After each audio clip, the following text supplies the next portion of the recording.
My name's Adam Marriott, Category Manager for Easton Cycling. Today we're going to take you through the process of building a carbon wheel.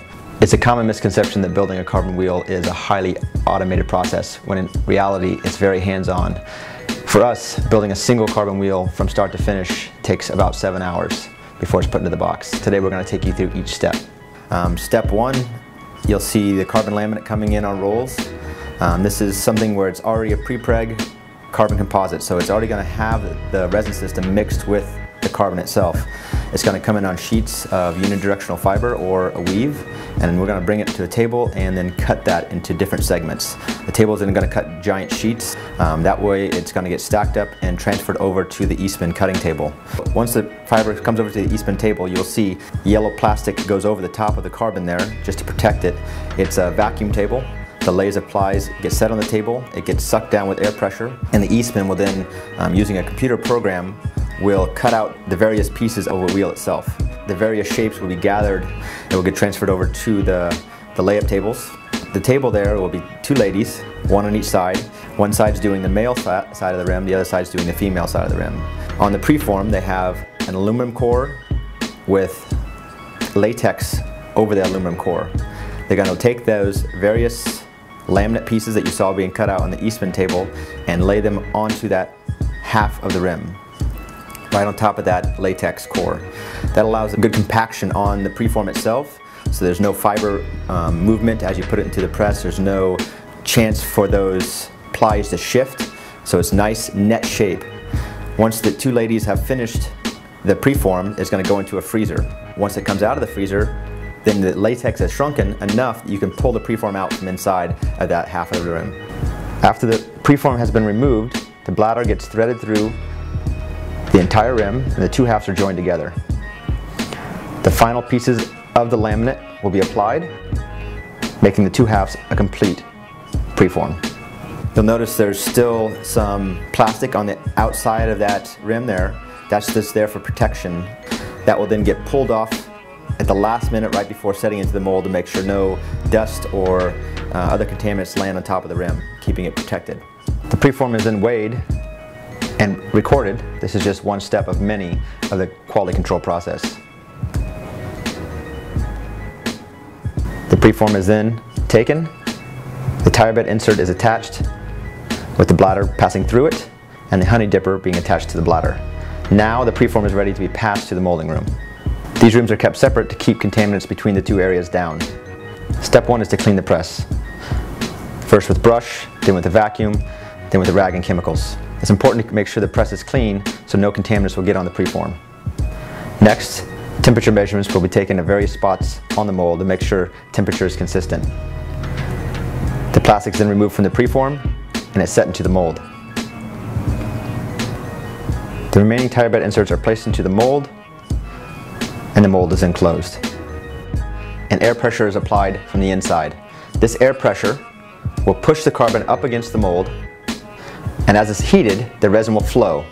This results in your net shape that's very consistent and without voids.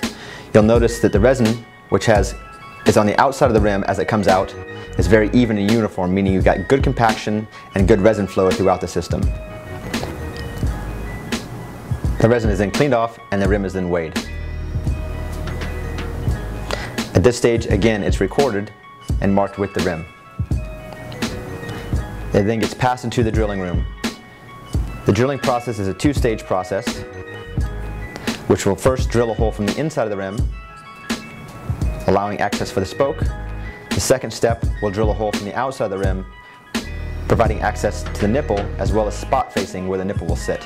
The rim will then go over and get wet sanded. This is all prepped to make sure as we apply the decals and the finish to the rim, it's going to have the look that's desired by the consumer to match the high-end components that are going on the bike. The rim then travels to the decal room where the water transfer graphics are applied. This is a very thin graphic, allowing us to save weight. It does need to be baked onto the rim for about 20 minutes. The protective coating of that decal is then removed and a very light clear coat is applied to the rim to protect the graphics. The clear coat is just going to be over the decals, not on the brake track. The brake track surface is masked, so it's just to protect the water transfer graphics from any chemicals or road grime. It's going to go to the rim QC process. It's going to get weighed once again, make sure that there's no cosmetic issues. It's going to get bubble wrapped and placed into a box ready to go to the warehouse for service or to the wheel assembly area to get built into a wheel. In the assembly room, they're going to take that rim and build it into a complete wheel. Step one is to take the hub and insert the spokes. The hub needs to be disassembled, spokes are inserted, the hub gets reassembled. At this time they can check to make sure the bearing function works well and the spokes all insert through the hub cleanly. There the hub and spokes will be attached to the rim. The technician will then thread the nipple on about halfway. This doesn't yield a built wheel, but it preps it to be ready to be trued by the technician. The technicians will then apply Loctite to the nipples and begin to balance the spoke tension on the wheel. As they build the wheel, they're going to take into account lateral, which is side to side, and radial, which is up and down movement on the rim, at the same time while balancing the tension on the spokes. Balancing the tension is the key aspect to building a good wheel. The technicians will pluck the spokes to listen to the tone. This will tell them what the tension is. Balanced tone means balanced tension. After truing, the wheel is ready for QC. The technician will take each wheel through a 46-point inspection. Inspection includes cosmetic checks as well as lateral, radial, and dish readings. The technician will also take the tension reading on every single spoke along the wheel. This will all get recorded into the computer under the serial number, so at any point in time we can correlate back to each wheel how it left the factory as far as tension on every single spoke, lateral, radial, and dish. If the wheel passes QC, it's ready to go into the box and get shipped to riders across the world to enjoy, from everyday riders like you and me to champions like Cadell Evans and the BMC racing team.